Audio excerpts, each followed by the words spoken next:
record this for 40 minutes and then realize my microphone wasn't on the whole time and you couldn't hear me.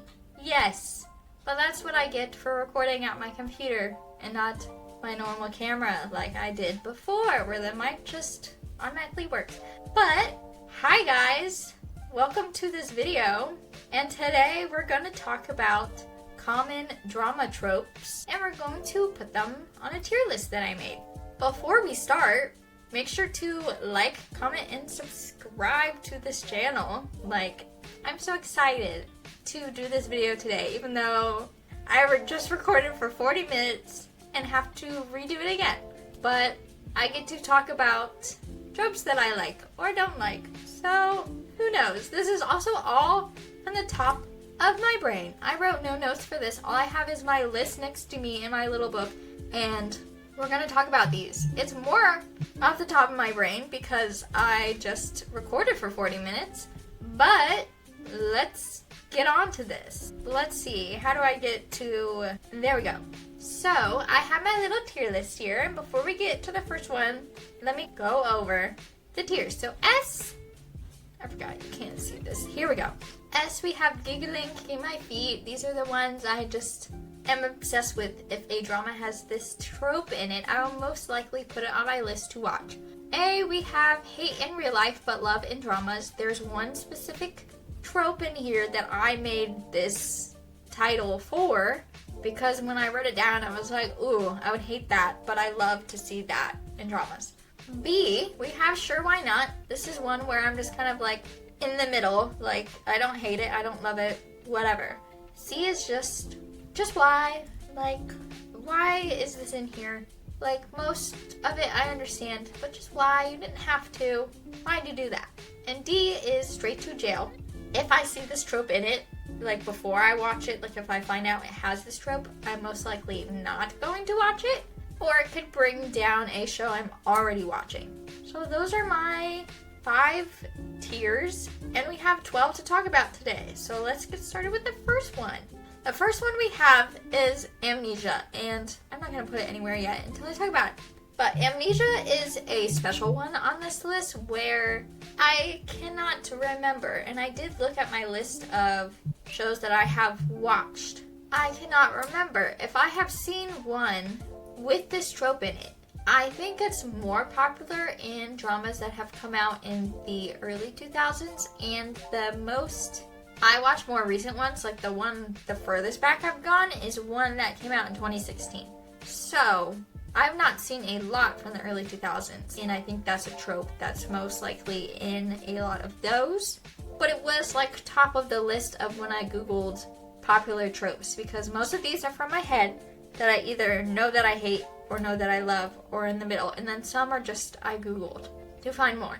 So this one is going to go in Sure Why Not, just because I can't remember any that I've seen that have this, so I don't really have an opinion on it, so that's why it's going in the middle. I could watch things in the future that can make me love it or can make me hate it, so we'll never know until I watch something with it.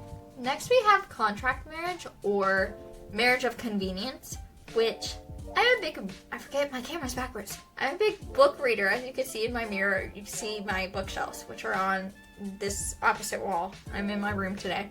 But I love any book with Marriage of Convenience, and because I do love books with that means I also love media with that, and I feel like more in Asian dramas than in American media, I have seen more shows with this trope than I have in American media. This is definitely a trope that if it has it in it, like if I know the show has this trope, I'm going to put it on my list because I just love it so much. I have watched You Are My Secret, which is a drama I really love that I don't see a lot of people talk about that has this trope. It also is like boss to employee trope too. And then Perfect Marriage Revenge, which is like a reincarnation show mostly, but it's also a Marriage of Convenience. I just love it because it's always like we're going to basically be roommates, which is a trope we're going to talk about later. We don't really know each other / like each other, but we're just going to be married for reasons. And then, they fall in love because they have to fall in love because it's a romance. I haven't seen a lot that could be like the scary version of this, which it could be a very real reality of people being in marriages like this that can be very scary. So I have not seen any of that, but I know in real life that is a possibility of something like this happening. But we're talking about my fantasy wish fulfillment, like drama media vibes, where this is not real life, and I don't want it to be real life. So I just love this one so much. So this one is definitely giggling, kicking my feet type vibes. So next, in the opposite vein of love, we're going to go to one that I don't love. And this is the love triangle, which when I'm now 24, turning 25 this year, but when I was in high school, the possibility of a love triangle happening in my own life would have had me giggling, kicking my feet type vibes. But now it just kind of annoys me. I have not seen very much of these dramas with it because I think I have purposely avoided it. But you know, one of the big shows that's coming out right now that's American media is The Summer I Turned Pretty, which is a very big love triangle. And one problem I have with these love triangles is, like I said in probably every video I've made so far, I want my show to be silly, happy, goofy time. So when there's a love triangle, we don't get to see the couple being silly, happy, goofy because they drag this stuff out until the very end because they don't want you to know who the person is going to end up with, even though most of the time there's one person over here that's a major green flag, and then there's the one person over here that's a major red flag, and then you're just yelling at the main character like, girl or whoever, what are you doing? There's obviously a right answer, and how are you so just blind to know what that is? So most of the time I'm stressed because sometimes you don't know how it's going to end. It could end with the happy ending. It could end with the other ending. Or there's times where both of them are good, and it's happened more in books that I've read that there's very much a love triangle and you're rooting for one, and then the main character ends up with the other one, who I didn't want them to end up with. It just ruins the whole experience for me because it's like I wanted this couple to end up together and be cute and happy, and then they don't, and it's like, okay, so why did I spend all my time and energy in this? It doesn't make me hate a story if the character, there's a book that it is a YA book, but it's called The Inheritance Games, and there's very much a love triangle in that, and she didn't end up with the one I wanted her to end up with, but that was very much a situation where both of them had their flaws and both of them had their strengths, so it wasn't one perfect person and one girl, what are you doing? But most of the time, it's very much, this is the right answer, and this is the wrong answer, and you're there in the middle, back and forth, who am I supposed to be with? And it's girl, we know, this one. But for 20 out of the 22 episodes or whatever, you're gonna be confused the whole time, and it's just, why? I don't understand it. I think it is very much wish fulfillment by the people that make these shows, especially if it's based off a book. I feel like it happens more in books because some of these books are written by teenagers, and as someone that was once a teenager myself not too long ago, as a teenager, you want something like this to happen. It's very much a wish fulfillment. But as an adult, you're it's just more of a headache than anything else. So this one definitely for me goes straight to jail. If I see this as a trope in a show that I want to watch, it very much is I'm not sure I want to watch it now. This is an example of one show that has it in a very small portion, the Korean version of Marry My Husband. I have not finished the Japanese version yet. I just started it and I'm halfway through.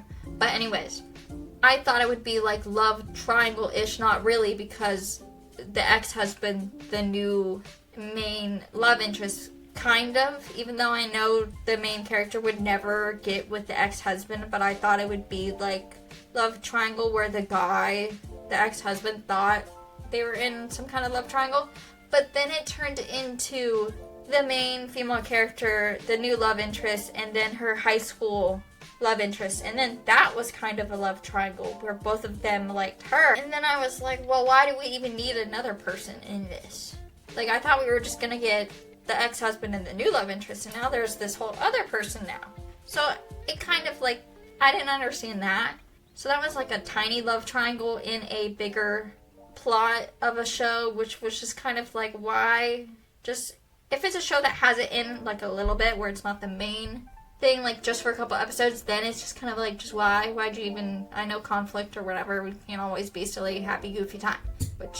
But most of the time it's like the main trope, so straight to jail for them. Next, we have the wrist grab. I will say, it depends on the type of wrist grab. If it's very like, okay, we're going now, like let's get you out of this situation, you do not need to be in it anymore, like it's just going to harm you to stay in this situation, you're just yelling at someone that's not going to understand or get why, like you're just talking to someone that's not going to listen to you, so there's no point of you yelling. Usually it's like the main love interest is just like slightly like, okay, let's go, we're not wasting our time on this anymore. And that is more what I'm talking about, and not the someone that we already kind of know sucks just like grabs someone and like pulls them. Like if that ever happened to me in real life, I'd be like, get your hand off of me. Even if it was like nice to pull, but still like, why are you touching me? But if it's someone like, okay, like for your own like safety or your own like sanity, like let's go, please. Like I care about you and this is not going to be a good situation. That is more what I'm talking about, because for some reason I want to be saved sometimes. Everyone wants to be saved. Everyone wants to be like, okay, this is not good for you, and I understand that. So I'm going to get you out of here. Like, just gently, like, let's go. So that is more like hate in real life, but love in dramas. To see someone, like, come to their rescue, per se. Like, I contradict myself all the time, like, when I watch these shows, because sometimes I'm like, yes, save her, hug her, like come to her rescue, but then other times I'm like, no, she needs to do it herself, I don't want you near her, like she needs to do this, figure this out on her own. So it just depends on what I want, I guess. Sometimes I want someone to save the main character, and sometimes I want them to figure their stuff out on their own. So most of the time, depending on the situation, if it's the main love interest, and of course this man is going to be picture perfect good most of the time, and he just gently drags her away, that's different than like the man we know who sucks, that's like, let's go, and like drags him out. And I'm talking about more like the gentle wrist grabbing, but still in real life, let's not do that. Next we have abusive parent, and I don't know a lot about like the culture of Asian. I don't know a lot about Asian cultures. I mean, I live in America, I'm white, so I understand I don't know much about it. But from what I do know from media or influencers that I follow what I do know from media that I have seen is that this happens a lot for different reasons in media with, I don't even know how to word it, but I just know that it is more common in Asian media than I think it is in American media. From what I have seen, because this is mostly a common trope almost in every show that I've seen. Of these dramas, there's always one parent that very much sucks for one reason or another. And as someone that has one very great parent that I love, and one parent that does suck, I don't necessarily want to see this when I watch TV. I'm very much watching these shows to get out of the real world and to watch a show and just to have my brain be like, okay, this is the show that I'm watching. I don't have to think about anything else that's going on. I don't have to do anything else. I can just sit here, can read the screen, because obviously I don't understand what they're saying without reading the screen. So this one, to me, like, I understand why it is needed, because it's you're putting in real world things to make these characters seem like real people, like they are actually in the real world. And I understand why this is needed, and it does not make me hate a show that this trope is in. It's just kind of like, I don't necessarily like this, but I understand why it is in so much media. It also, I will say, gets people to relate to characters, and we all love characters we can relate to. So that is that. Next we have the roommate trope, which is another one that I very much enjoy because it would be very fun, I feel, in real life to have this happen. Like, not necessarily all the time. Like, I love the sitcom New Girl, which is very much like girl rooming with a bunch of boys in that situation, and that just seems to me like a fun time. So most of the time, I really love this trope.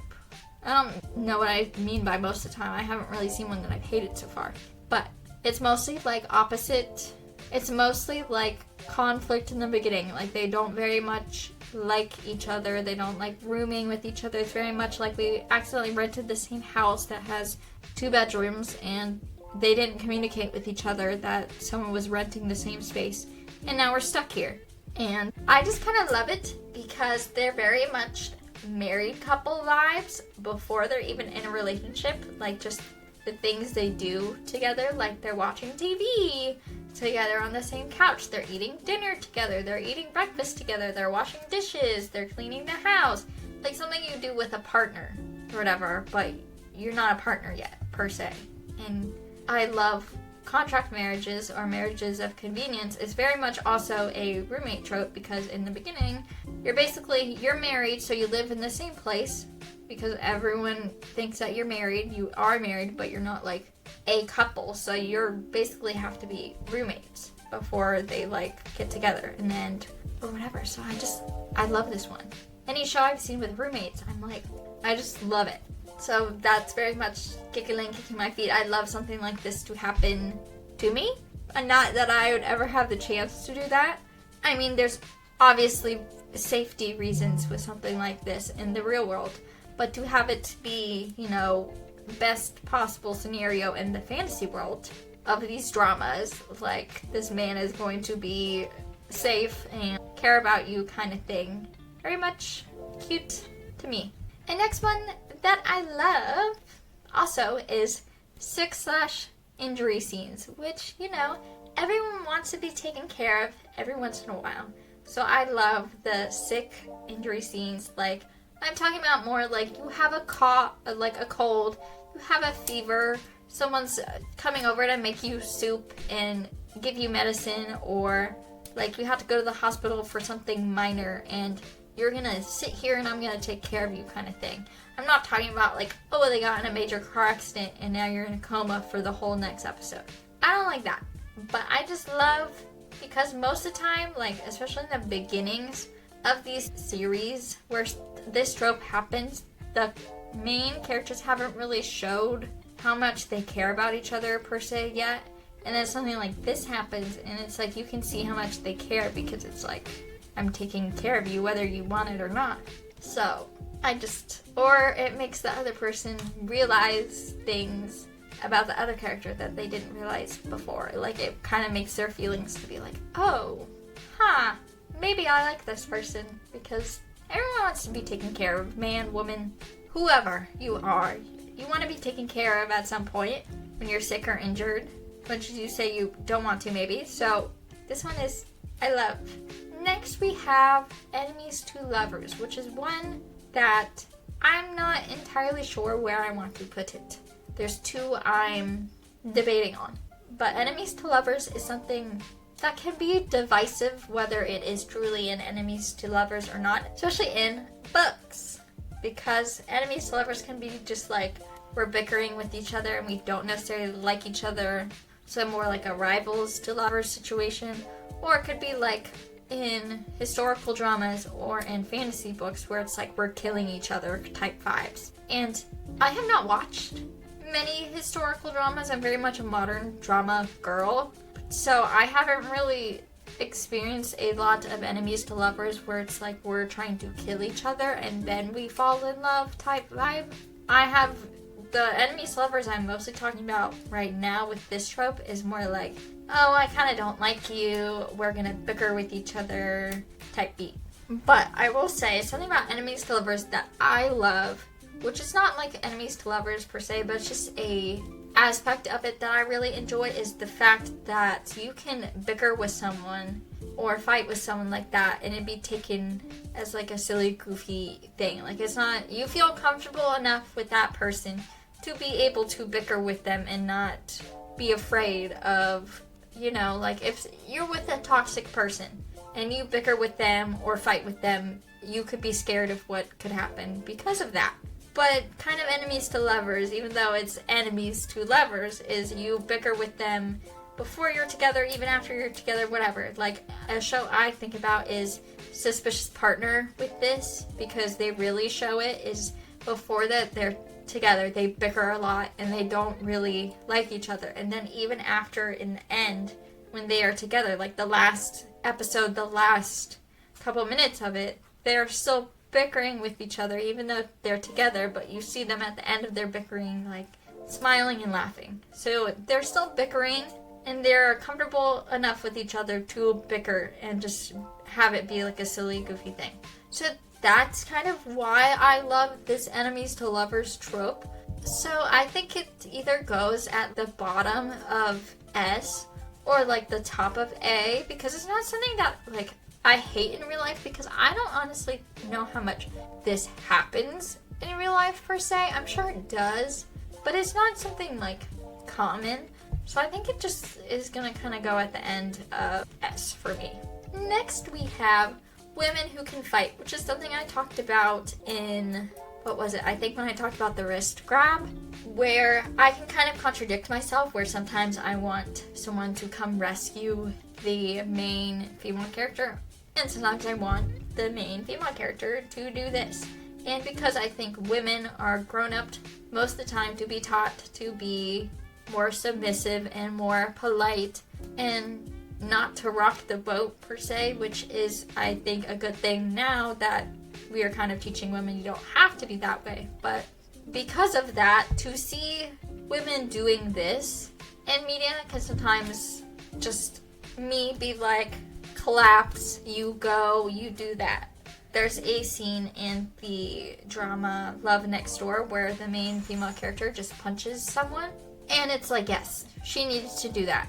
Like, I very much enjoyed that scene because it needed to happen, and I didn't expect it the first time I watched it, so I was like, yes, she needs to go. And then I don't have this trope, like, in here, but it can kind of go into this one where it's like the female revenge trope, which is very much why I like reincarnation shows like Marry My Husband and Perfect Marriage Revenge are the only two I've watched so far, where it's very much a meek woman who kind of just lets everything happen to her, gets a second chance, and then kind of is like, I'm going to fight back this time.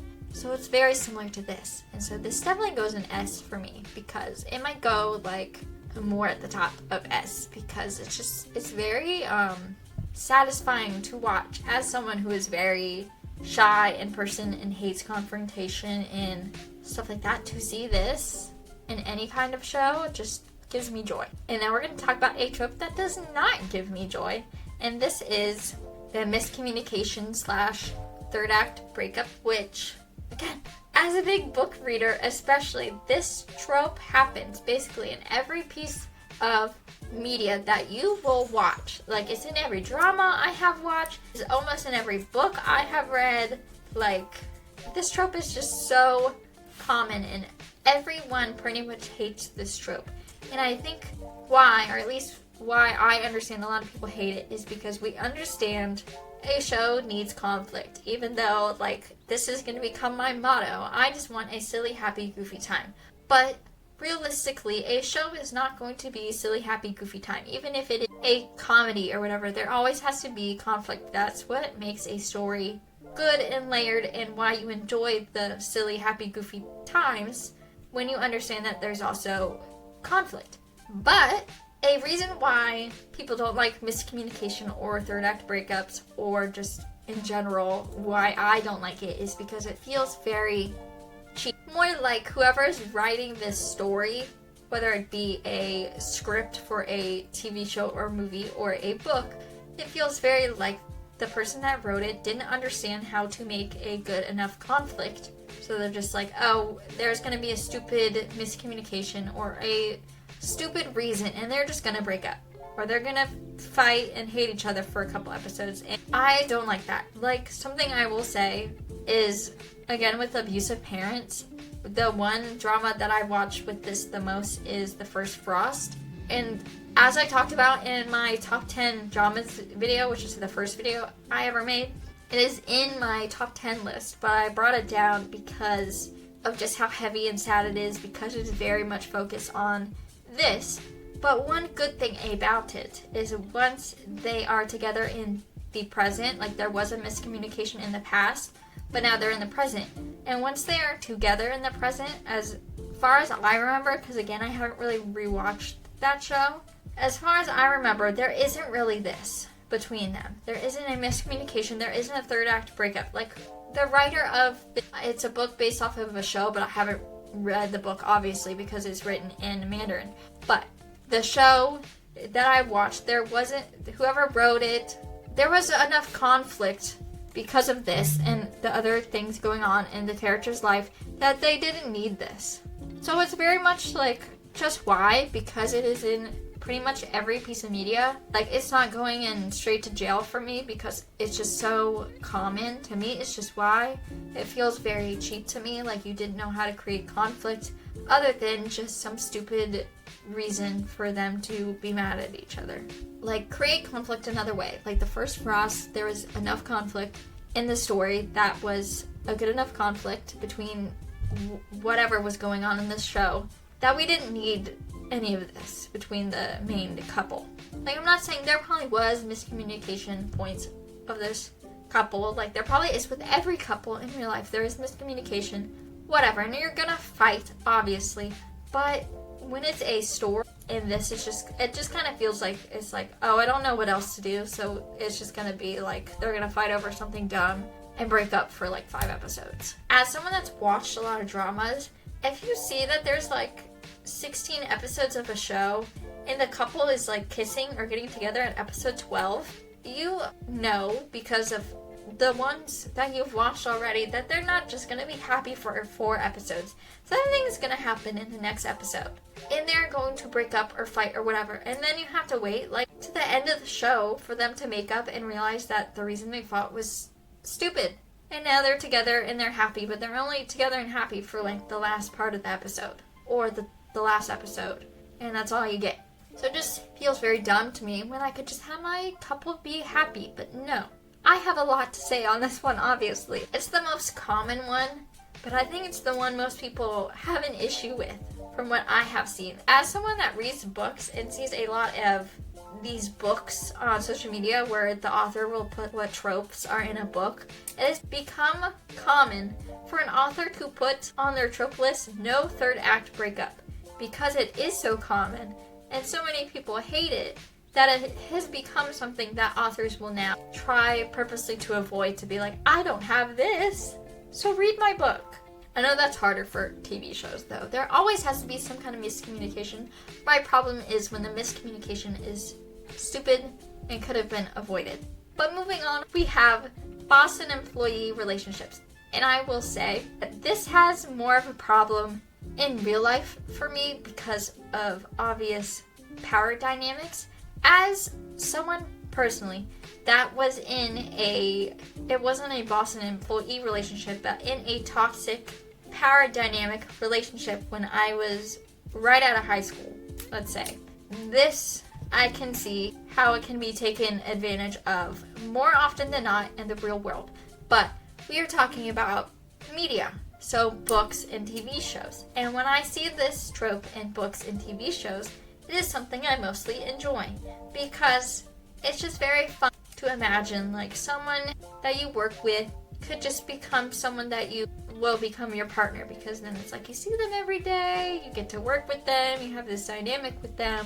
It's just very wish fulfillment for me, even though I work in a field that's mostly women, so this would probably never happen for me in real life. But to imagine something like this is just very silly, like fun for me, not silly, but like fun to imagine. In any book or show that I've watched with this, you know, it's always like the boss is always like a good person. Like you never see a trope like this with someone being terrible, even though most often than not in the real world that this is very much not a healthy relationship most of the time, because most of the time in these shows too, it's like the male that's older, it's very much age gap because it's like the older boss who's been in the company for a while and the younger employee who just started kind of vibe most of the time. Sometimes it's not, So this one is going into A for me because I very much enjoy it in media, but it gives off weird connotations to me in real life because there very much is a power dynamic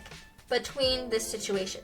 And power dynamics can be a lot of things. So that's just an example of one power dynamic that can be taken advantage of in situations.